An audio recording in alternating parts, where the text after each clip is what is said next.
পথ চলতে চলতে এমন অনেক মানুষের সঙ্গেই আমাদের পরিচয় হয় যারা আমাদের কাছে হয়ে যায় ভীষণ গুরুত্বপূর্ণ, যারা হয়ে যায় আমাদের কাছে ভীষণ ভালো লাগার জায়গা। কেন? শহরে আমরা যদি বলি যে প্রথম মহিলা টোটো চালক, সকলের কাছেই কিন্তু সেই নামটা একদম উঠে আসবে, আর তিনি হলেন মুনমুন সরকার। মুনমুনদি বলে আমরা সকলেই তাকে চিনি, কিন্তু তিনি আমাদের কাছে বা এই শহরের কাছে কেন এত স্পেশাল হয়ে উঠলেন? কারণ তার কর্মকাণ্ড। তিনি এমনভাবেই তার কর্মকাণ্ডের ছাপ আমাদের শহরের বিভিন্ন প্রান্তে এবং বিভিন্ন স্থানে ছড়িয়ে দিয়েছেন যে তার এই কর্মকাণ্ডকে সত্যি কুর্নিশ জানাতে হয়। আর এই মুহূর্তে আমরা রয়েছি সেই মুনমুনদির সঙ্গে। যদিও মুনমুনদি কিন্তু বরাবরই তার নিজের যে জায়গা সেই জায়গা করে নিয়েছে, এবং এই জায়গা করে নেওয়ার জন্য তার কিন্তু যে কাজগুলো সেই কাজগুলো সকলের কাছে ভীষণভাবে ভালোবাসার একটা জায়গা তৈরি করে ফেলেছে। কেন আমি আজ মুনমুনদির কথা বলছি? আপনারা নিশ্চয়ই অনেকে দেখবেন যে মুনমুনদি টোটো চালাচ্ছে, এবং তার এই টোটোটার মধ্যেও একটা বিশেষত্ব তো রয়েছেই, কিন্তু তাছাড়াও আরও একটি বিশেষত্ব রয়েছে। এই মুহূর্তে মুনমুনদির যে চুল রয়েছে সেই চুল কিন্তু নেই, তিনি চুল কেটে ফেলেছেন, এবং সেই চুল কাটার পেছনেও রয়েছে একটা বিশেষ কারণ। চলুন না একবার মুনমুনদির সঙ্গে কথা বলতে বলতেই আমরা জেনে নিই যে কেন তিনি এই চুলটা কেটেছেন। কেমন আছো দিদি? ভালো আছি, খুব ভালো আছি। তো আজ চলো একটু চায়ের সঙ্গে আড্ডা দিতে দিতে তোমার সঙ্গে কথা হয়ে যাক, আর কেন এই চুল তুমি কেটেছো আর কি কারণ রয়েছে সবটাই না হয় সেই চা খেতে খেতেই আমরা জেনে নিই। টোটো যখন সঙ্গেই রয়েছে, চলুন চায়ের আড্ডাটাও এই টোটোর মধ্যে বসেই আমরা চলে যাই। আর চায়ের দোকানে চলুন না আমাদের সঙ্গে আপনারাও।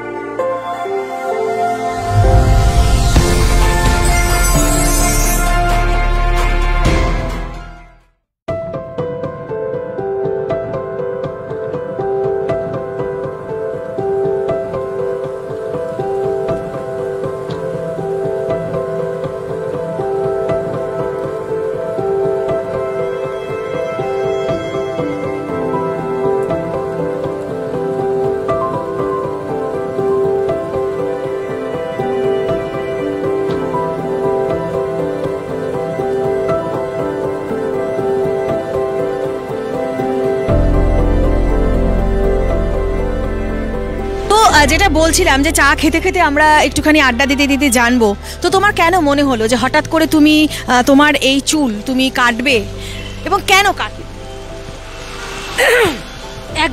একটা মানে ক্যান্সার পেশেন্টের চুল কেমো দিতে দিতে চুল চলে যায়, এবং তখন একটা মেসেজ আসে যে চুল লাগবে, কেউ যদি চুল ডোনেট করে। তখন আমি মনে করলাম যে আমার থেকেও অল্প বয়স যে ব্যক্তির লাগবে, আমি মনে করলাম চুলটা নয় আমি কেটে দিব। তখন আমি চিন্তা করলাম যে আমি এই চুল কেটে দিব। তা অনেকেই দিয়েছে, তা আমি চুলটা পুরোটাই কেটে দিচ্ছি। আমি মনে করি, এবং কিছু ক্যান্সার পেশেন্টের পাশে গিয়েও দাঁড়ায়, এবং যাদের কেমো দিতে দিতে চুল চলে যায়, একদম পুরো চুল থাকে না, একদমই থাকে না, তাদের পাশে গিয়ে কিন্তু আমি কিন্তু দাঁড়াই এবং দাঁড়াচ্ছি যে তোমাদের অসুস্থতার জন্য কেমো দিতে দিতে চুল চলে গেছে, তোমরা মন খারাপ করছো যে আমার চুল নেই।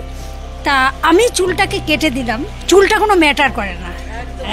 আমি দেখো, আমি তোমরা আমাকে দেখো, আমার চুল নেই, পাশে গিয়ে দাঁড়াচ্ছি। অনেক প্রচুর ক্যান্সার পেশেন্ট আছে, অল্প বয়সী মেয়ে আছে, অল্প বয়সী বউ আছে, যারা যখন দেখলো যে আমার মাথায় চুল কেটে আমি একটু বল পেলো, তাদের পাশে যাচ্ছি, এবং তারা আমার বাড়িতে আসছে, দিদি আপনি এই কাজটা করেছেন ভীষণ ভালো লাগলো, আমার মেয়ে এরকম ক্যান্সারে রুগী বাড়িতে এরকম পড়ে আছে, চুল নেই। কখনো তাকে টুপি কিনে গিয়ে দিয়ে আসছি, কখনো পাশে যাচ্ছি, কখনো ফল কিনে গিয়ে দিয়ে আসছি। তাই এরকমভাবে এটাও কিন্তু একটা বার্তা যে চুলটা কোনো ম্যাটার করে না, আমি আছি তোমাদের পাশে, মনোবলটা তার জাগানোর জন্য। এবং সে মানসিকভাবে একদম মানে ভেঙে পড়েছিল, তা আমি যখন এগুলো বলি, তা এটাও কিন্তু কিন্তু মানুষের পাশে গিয়ে থেকে এইভাবে কাজ করা, এটা ওরকমভাবেও কাজ করা যায়। তো সত্যি আমরা কিন্তু শুনে নিলাম, এবং এটা ঠিক কথা যে বাহ্যিক কোনো কিছু বা আমাদের বাইরে যেটা রয়েছে আমরা দেখছি, হয়তো আমরা নিজেদেরকে সুন্দর করে তুলছি নানানভাবে সেজে, কিন্তু কোথাও না কোথাও যখন ক্যান্সারের মতন দুরারোগ্য রোগ আমাদের শরীরে বাসা বাঁধে তখন সেই সমস্ত কিছুকে আমরা ভুলে একেবারে নিরাশ হয়ে যাই এবং আমরা ভাবি বোধহয় আমাদের সমস্ত কিছুই শেষ হয়ে গিয়েছে। আর যেটা এক্ষুনি মুনমুনদি বললেন যে যারা কেমো দিচ্ছেন তাদের চুল যখন চলে যায় তারা কোথাও না কোথাও একদিকে শরীরের সঙ্গে তাদের লড়াই, আর তার পাশাপাশি চুল চলে যাওয়ার পর মানসিক লড়াই, দুই লড়াই তাদের একসঙ্গে লড়তে হচ্ছে। কিন্তু সেই লড়াইয়ে একেবারে উপযুক্তভাবে মনোবল জোগানোর একটা ভীষণ সুন্দর কাজ করেছেন মুনমুনদি। তো কি ঠিক বললাম না? একেবারে কুর্নিশ জানানোর মতন বিষয়। তো আরও কথা বলবো, তবে আমরা এই মুহূর্তে চায়ের স্টলে কিন্তু চলে এসেছি। তো দাদা, আমাদের জন্য 2 কাপ চা যদি দেন।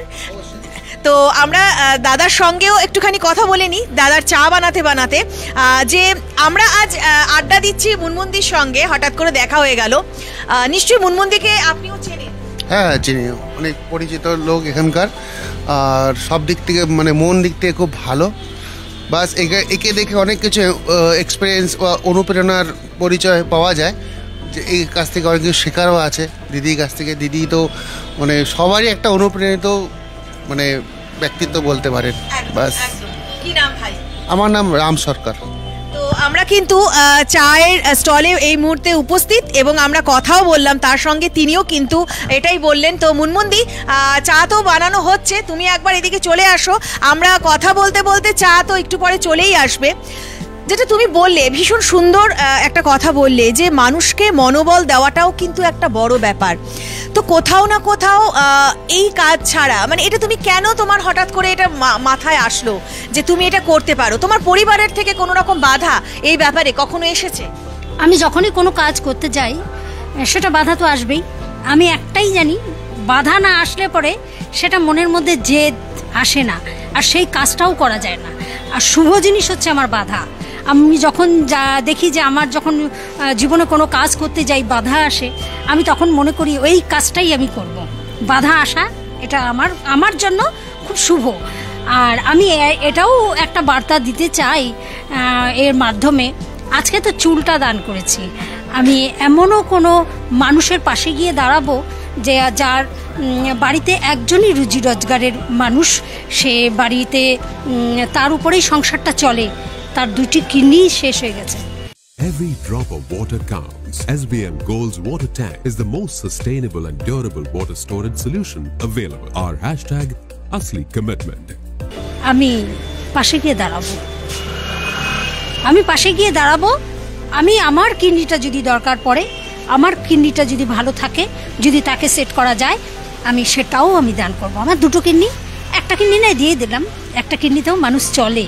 আমি এর আগেও বলেছি, আমি আবারও বলছি, এবং একটি বাচ্চা বাড়িতে তার কিডনির সাথে আমার সাথে যদি ম্যাচিং হয়ে যায়, আমি সেটাও দান করে দেব।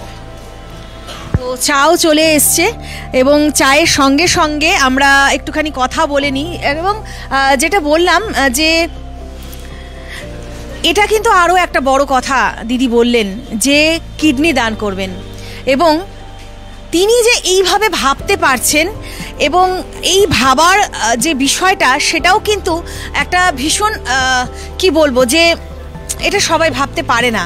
আমাদের সমাজের বিভিন্ন স্তরের মানুষ আমরা রয়েছি ছড়িয়ে ছিটিয়ে, কিন্তু আমরা হয়তো এটা অনেকেই ভেবেছি, কিন্তু করে দেখানোর মতন শক্তি হয়তো আমাদের মনে নেই।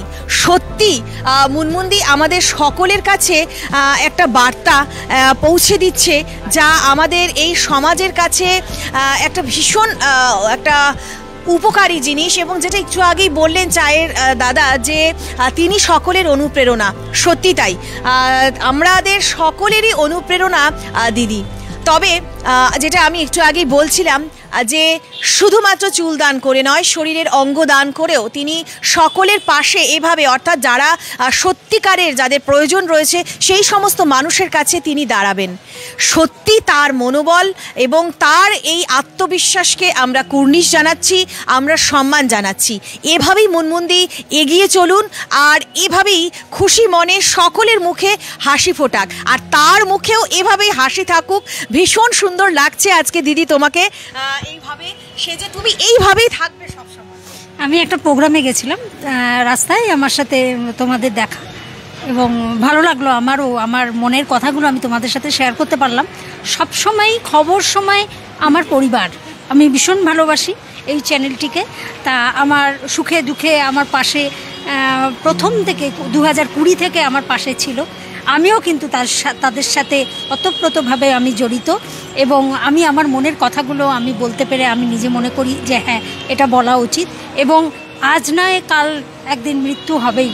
মৃত্যুর আগে যদি আমার শরীরের যদি কোনো অংশ ভালো থাকে, কারোর দ্বারা যদি কোনো উপকার হয়, আমি দিয়ে দেব। তার কারণ আমি এইভাবেই আমি কাজ করতে চাই, এইভাবেই বেঁচে থাকতে চাই, মানুষের অন্যের জন্য বেঁচে থাকতে চাই। আমার কথা ভীষণভাবে মনে পড়ে যাচ্ছে একেবারে ভূপেন হাজারিকার একটি গান, মানুষ মানুষের জন্যে।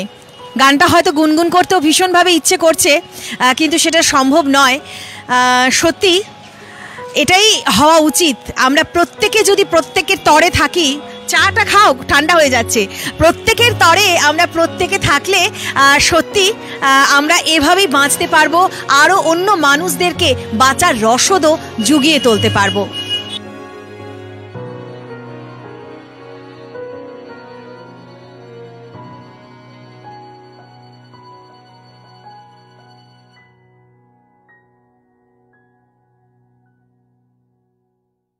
নাগাল্যান্ড স্টেট দিয়ে 200 গোল্ড মান্থলি লটারি, প্রথম পুরস্কার 1,50,00,000 গ্যারান্টেড। টিকিটের মূল্য 200 টাকা। প্রথম পুরস্কার শুধু বিক্রি হওয়া টিকিট থেকেই।